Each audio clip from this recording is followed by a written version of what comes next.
I had a brain injury about 12 or 13 years ago, and I was in Peru cycling from the Andes to the Amazon, and we'd been on a really, really rocky roads where you had to cycle standing up, and there'd been about 15 punctures. And then we came into a village of the last hour of that day that had tarmac. The guy to my left bunny hopped, and the guy to my right was going a bit slowly, so I pulled over to overtake him, and I hit the thing that the other guy had bunny hopped over, and flew over the handlebars and smacked down on the road and flicked my bike over my head and kept going down the road. So I went straight to the medical centre and they stitched up my face. I couldn't make eye contact with people. I couldn't speak a full sentence properly. I was very easily frustrated. I couldn't read. I read a lot. I couldn't read. I wouldn't know if I'd read a page. Sometimes I didn't know if the book was the right way up. I couldn't cross the road because I didn't know if there were cars coming. I couldn't drive because I couldn't remember what you did. Although I knew what to do, I couldn't actually do it. It was really peculiar. I couldn't go back to work. I couldn't speak on the phone.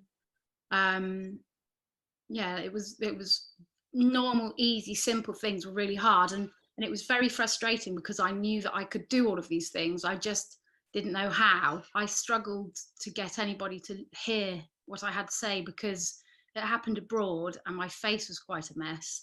And so when I came back to the UK, everybody was just concerned about fixing my face and my teeth, and didn't really hear that there was a problem with my head. I got a letter, I don't know, about a month later saying I was fine and there was no need to take it any further, which was really annoying. Every time I tried, something would happen and stop me, and I would give up again.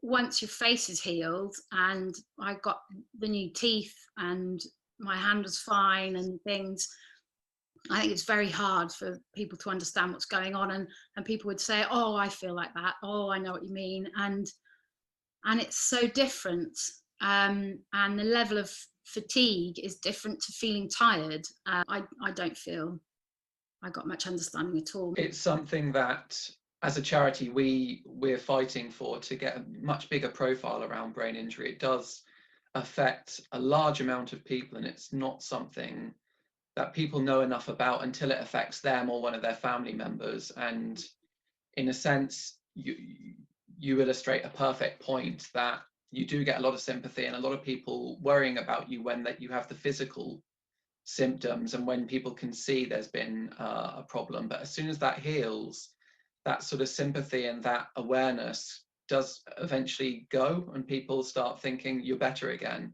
when in fact sometimes things don't get better at all. And as I say, you're a perfect example of that. So you spoke about you did eventually get in contact with Headway Thames Valley, and what happened at that point?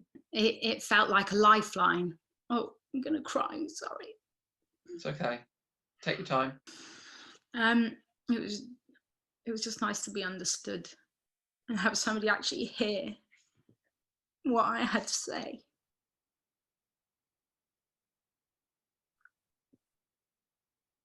Because my accident was so long ago, one of the hardest things to realise and come to terms with was that this is it.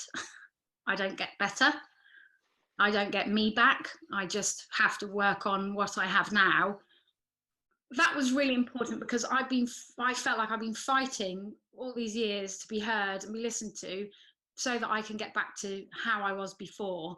But I learned there that I have to accept that this is how I am now, and learn other tools to help me. And some ways I'd already adapted. I used to have a really, really good memory. I didn't need to write anything down. Well, now I have a calendar on the back of the door, and one of the women from the brain injury group sent me a link for another calendar that I can use for food, meal planning, which has been amazing. And it was just really interesting being in a room with people who understand that it's not the same, and everything is a bit different, and it's okay to be tired. One of the things that the Living with Brain Injury touches on is acceptance. And I know for a lot of people with brain injury, acceptance is a real challenge. And when we talk about acceptance, it's never a case of accept this is it forever. You spoke about then you have made some improvements even since attending the course, despite your brain injury being over 10 years ago. So we do think there is some hope, and we can help people beyond that. I think the situation where you're not being listened to, just keep trying. Somebody will listen.